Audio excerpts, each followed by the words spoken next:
최근 일본의 수출 규제 관련해서 그 이유가 한국이 북한으로 전략물자를 수출했다라고 하면서 일본 고위급 인사들 중심으로 근거가 없는 발언이 나오고 있는데요. 12일 국가안전보장회의 NSC는 일본에서 한국 정부가 대북제재 위반을 했다는 발언이 나오고 있는 것에 대해 실제 위반 사례가 있는지 한일 양국이 동시에 국제기구 조사를 받자고 제안했습니다. 한국이 국제기구를 언급하면서 같이 조사를 하자고 하니 일본에서는 갑자기 말을 바꿨는데요. 대북제재 위반으로 수출 규제하는 것이 아니다라고 밝히면서 그동안 일본 정치권과 언론에서 계속 거론했던 북한 유출설을 공식 부인한 것입니다. 그리고 한일 양국의 실무회의 결과를 두고도 회의한 내용과 다르게 발표를 하면서 앞뒤가 다른 모습을 계속 보여주고 있는데요. 현재 어떤 상황인지 자세히 알아보도록 하겠습니다. 구독과 좋아요, 알림 설정도 부탁드립니다.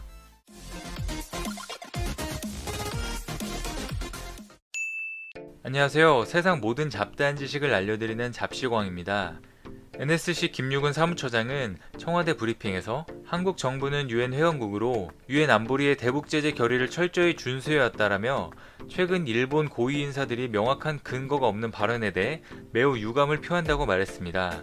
일본 정부 주장의 사실 여부를 명백하게 밝히기 위해 유엔 안보리 전문가와 적절한 국제기구의 공정한 조사를 의뢰할 것을 제안했는데요.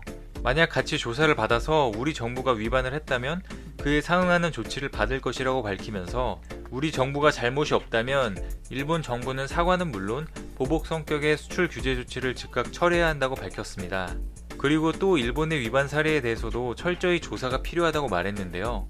최근 바른미래당 하태경 의원이 공개한 자료에 따르면 일본 안전보장무역정보센터에서 입수한 부정수출 사건 개요 자료를 분석한 결과 일본에서 17년 동안 30건이 넘는 대북 밀수출 사건이 발생했다고 밝혔습니다. 그리고 일본 경제산업성 보도 자료를 근거로 들면서 유엔 대북제재가 실시된 2006년 이후 최소 16건의 대량 살상무기 물자 부정수출 사건이 일본에서 적발된 사실을 확인했다고 밝혔습니다. 이 중에는 핵개발과 생화학무기에 활용될 수 있는 전략물자가 포함되어 있다고 주장했는데요. 하태경 의원은 밀수출로 인해 한국을 화이트리스트에서 제외한다고 했는데 정작 일본이 이란과 중국 등 친북 국가에 밀수출한 사실이 밝혀진 것이라고 강조했습니다. 그리고 일본의 수출 규제 조치를 놓고 12일 한일 양국의 첫 실무회의가 이루어졌습니다. 한국이 일본 측에 수출 규제에 대해 회의를 요청한 것으로 마련된 자리입니다. 하지만 이번 회의는 시작부터 일본의 유치한 행동이 딱 봐도 느껴졌습니다. 한국 실무진이 일본이 마련해놓은 회의실로 들어서는 순간 먼저 들어온 일본 실무자들은 인사조차 하지 않으며 벽만 바라보면서 아무런 행동도 하지 않았습니다. 준비된 회의실만 봐도 평소에 전혀 사용하지 않는 곳처럼 보였는데요. 창고처럼 의자도 쌓여있고 전선도 정리되어 있지 않으며 어디서 빌려온 듯한 화이트보드에 설명회라는 종이만 붙여놓은 것이었습니다.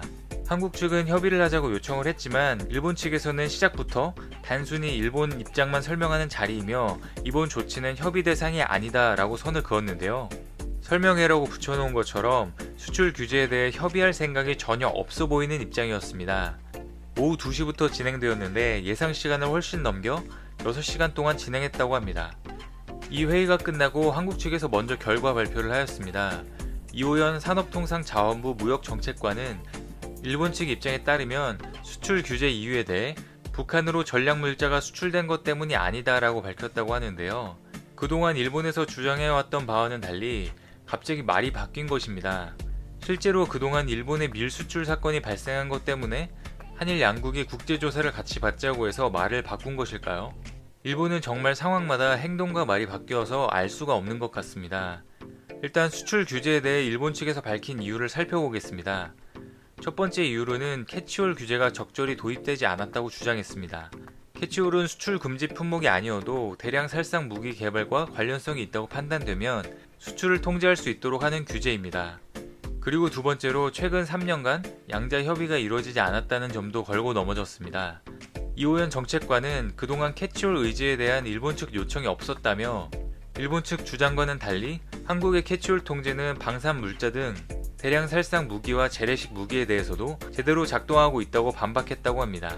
일본 측은 일본에서 한국으로 가는 수출과 관련한 부적절한 사안이 발생하고 있어 유사 사례 발생을 방지하기 위해 선제 조치를 취한 것이라고 설명했습니다. 하지만 구체적인 사례에 대한 언급은 피하면서 말을 돌렸다고 알려졌는데요. 우리 대표단은 이런 이유들이 매우 추상적이며 사전 합의 없이 불과 3일 만에 조치를 취한 것에 대해서도 정당하지 않은 결정이라고 밝혔습니다. 그리고 이번 회의 결과를 두고도 일본은 딴소리를 하고 있는데요. 한일 양자 회의가 끝난 후 일본 정부에서 발표한 것에 따르면 회의에서 한국 정부가 수출 규제 철회 요구를 하지 않았다라고 주장했습니다. 그리고 WTO 위반에 대한 발언도 없었고 사실관계의 확인이라는 일관된 취지로 설명을 했다라고 밝혔습니다. 일본 측에서 주장한 대로 6시간 동안 설명만 계속한 것일까요? 이는 한국 정부가 발표한 내용과는 완전 반대되는 내용입니다. 먼저 한국 측 브리핑에 따르면 예상된 2시간을 넘어간 이유는 한일 양국 간의 논의도 상당히 많이 되었고 여러 가지 부분에 대해 질의도 하고 설명하는 과정에서 시간이 많이 소요됐다고 밝혔습니다. 정부 관계자는 당연히 일본까지 간 이유가 수출 규제 철회를 요구하러 간 것인데 6시간 동안 말을 하지 않았다는 것은 말도 안 된다라면서 일본 측의 발뺌에 대해 갑자기 왜 딴소리를 하는지 모르겠다고 반발하고 있습니다.